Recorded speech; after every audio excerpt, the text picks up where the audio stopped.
नाज़रीन इकराम, डेक्कन क्रॉनिकल है वो ये लिखते हैं, और ये स्टोरी है विनीता पांडे की। वो कहती हैं कि intelligence finds Dhaka link to blast. और उसके ताने बाने जो दिल्ली में लाल किले में हुआ कार का धमाका था उससे जुड़े जा रहे हैं। जो तफसीलात सामने आ रही हैं, बताया जा रहा है कि in the next 24 hour Bharat की जानब से बांग्लादेश के खिलाफ कोई बड़ी स्ट्राइक जो है वो भी मुतवक्के है। दिल्ली टेरर अटैक के इन्वेस्टिगेशन में ये पता चल रहा है कि जो एक्सप्लोजिव जो पाकिस्तान के हैं ये बांग्लादेश के थ्रू ही एंटर हुए हैं। भारतीय मीडिया और भारतीय ये जो अकाउंट्स हैं जो रॉ ऑपरेटेड हैं, ये समझते हैं कि मकबूजा कश्मीर में दिल्ली में जो कुछ हुआ पाकिस्तान ने दोबारा करवाया है। एलईटी का जो एक टॉप कमांडर है उसका नाम है सैफुल्लाह सैफ। तो as per this article Saifullah Saif कुछ दिन पहले एक वर्चुअल मीटिंग अटेंड किया था। तमाम ज़ाहिरी आसार और इंटेलिजेंस के ज़राए ये बता रहे हैं कि भारत अगले 1-2 दिन में हमला कर सकता है। अगर भारत हमला कर देता है तो पाकिस्तानी कौम अब पूरी तरह से आजमाई जाएगी। अब भारत जो है उसके हवाले से ये इम्कानात जाहिर किए जा रहे हैं कि भारत बांग्लादेश पर स्ट्राइक कर सकता है। किसी भी वक्त या किसी भी लम्हे एक बड़ी स्ट्राइक जो है वो की जा सकती है। और इस दफ़ा ये चाह रहे हैं कि जी कराची से कार्रवाई शुरू की जाए और पिंडी दूसरा हदफ इनके जहन में है। तो भाई बांग्लादेश अकेला नहीं है और बांग्लादेश माड़ा भी नहीं है।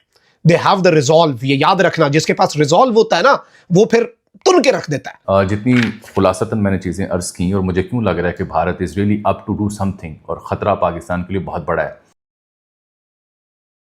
नमस्कार दोस्तों, इस वक्त बांग्लादेश हाई अलर्ट पर है और इसकी दो वजहें हैं।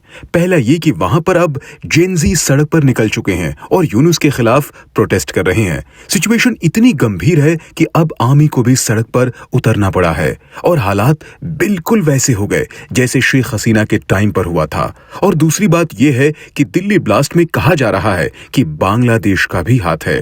दोस्तों, इसकी इन्वेस्टिगेशन अभी बहुत जोरों से चल रही है और हमें एक बात तो माननी पड़ेगी कि इस बार पाकिस्तान ने जरूर बांग्लादेश और तुर्की की मदद ली है इस अटैक को करवाने में, क्योंकि पिछली बार भारत ने पाकिस्तान को साफ कह दिया था कि अब अगर कोई आतंकी हमला हुआ तो उसे एक्ट ऑफ वॉर समझा जाएगा। इसीलिए पाकिस्तान अब दूसरे देशों को इस्तेमाल कर रहा है भारत में हमले करवाने के लिए। इसी टॉपिक पर चलिए आगे इस वीडियो को देखते हैं। चैनल को सब्सक्राइब और वीडियो को लाइक करना ना भूलें। जय हिंद। कुछ बड़ी ख़तरनाक पेशन गोइयाँ और ख़तरनाक मनसूबाबंदियाँ हैं जो खुलकर अब सामने आ रही हैं और वो कहीं और से नहीं, वो भारत से हो रही हैं। पाकिस्तान के कुछ डिफेंस एनालिस्ट का और कुछ भारत में बैठे तज्ज़िया निगारों का ये मानना है कि अगले 2-4 रोज़ में भारत पाकिस्तान के ख़िलाफ़ एक बार फिर कोई बड़ा प्लान कर सकता है, कोई बड़ा अटैक कर सकता है। और उसके ताने बाने जो दिल्ली में लाल किले में हुआ कार का धमाका था उससे जुड़े जा रहे हैं। और उसके बाद आ जाता है वो बयान जो कि अमित शाह का है। बाबा बनारस नामी जो अकाउंट है, मैं बार बार अपने देखने वालों को कहता हूँ, बाबा बनारस हो या आदित्य राज कौल हो या सिद्धांत हो, ये 3-4 ऐसे लोग हैं जो भारतीय इस्टेब्लिशमेंट और भारतीय जो अफवाज हैं उनके माउथ पीस हैं। और ये तो रॉ ऑपरेटेड अकाउंट है जिसके बारे में कई गवाहियाँ मौजूद हैं।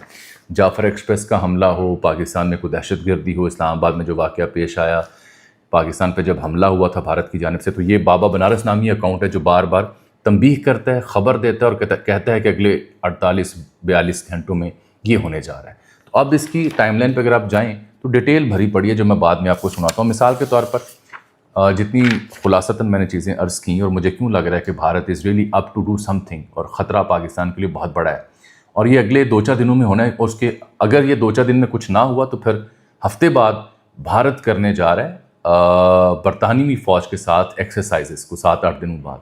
तो जो होना है अगले 2-4 दिनों में होना है।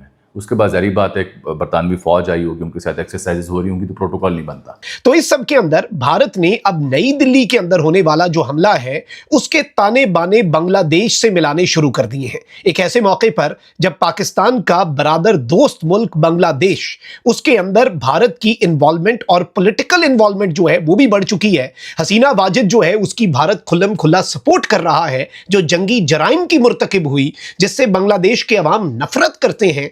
एन उसी मौके पर अब भारत जो है उसके हवाले से ये इम्कानात जाहिर किए जा रहे हैं कि भारत बांग्लादेश पर स्ट्राइक कर सकता है।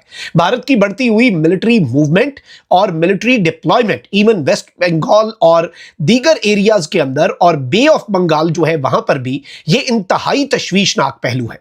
अब इस सारी की सारी सिचुएशन के अंदर पाकिस्तान और बांग्लादेश इमरजेंसी बेसिस पर एक बहुत बड़ी अनाउंसमेंट कर सकते हैं और ये सब कुछ होना तो था। इस हवाले से बहुत से डिसीजंस जो हैं वो तो लिए जा चुके हैं, लेकिन अब पाकिस्तान और बांग्लादेश जो हैं वो शायद इस प्रोसेस को स्पीड अप कर दें। मैं सारी डिटेल्स आपके सामने रखता हूं, लेकिन अगर अभी तक आपने इस वीडियो को लाइक नहीं किया तो लाइक जरूर कर दें। कमेंट सेक्शन में पाकिस्तान जिंदाबाद का नारा जरूर लिखें, पाक बांग्लादेश दोस्ती का नारा जो है वो आप जरूर लिखें। और जिन लोगों ने चैनल को सब्सक्राइब नहीं किया उनसे मेरी ये दरखास्त है कि चैनल को भी लाजमी सब्सक्राइब कर लें। नाज़रीन इकराम, डेक्कन क्रॉनिकल है वो ये लिखते हैं और ये स्टोरी है विनीता पांडे की। वो कहते हैं कि intelligence finds Dhaka link to blast, यानी बांग्लादेश का जो लिंक है वो इस वक्त है और इंटेलिजेंस ने ये लिंक ढूंढा है जो ब्लास्ट हुआ है। कहते हैं कि investigators also suspect that certain supplies from Pakistan reached West Bengal and may have been used in the blast. यानी पाकिस्तान की तरफ से जो सप्लाईज आई जिनकी वजह से ये नई दिल्ली का धमाका हुआ, ये इंडियन मीडिया कह रहा है कि हमारी इंटेलिजेंस रिपोर्ट है वो बेसिकली वेस्ट बंगाल में आए और पाकिस्तान की तरफ से आए और वही धमाका खेज मवाद जो है वो इस अटैक के अंदर इस्तेमाल हुआ। Teams tracing the terror trail have already reached Murshidabad and launched a search for those who crossed into India from Bangladesh through राजशाही। राजशाही का एरिया जो है वहां से ये कहते हैं कि ये बांग्लादेश के अंदर क्रॉसिंग की, इन्होंने बांग्लादेश की तरफ से क्रॉसिंग की इंडिया के अंदर।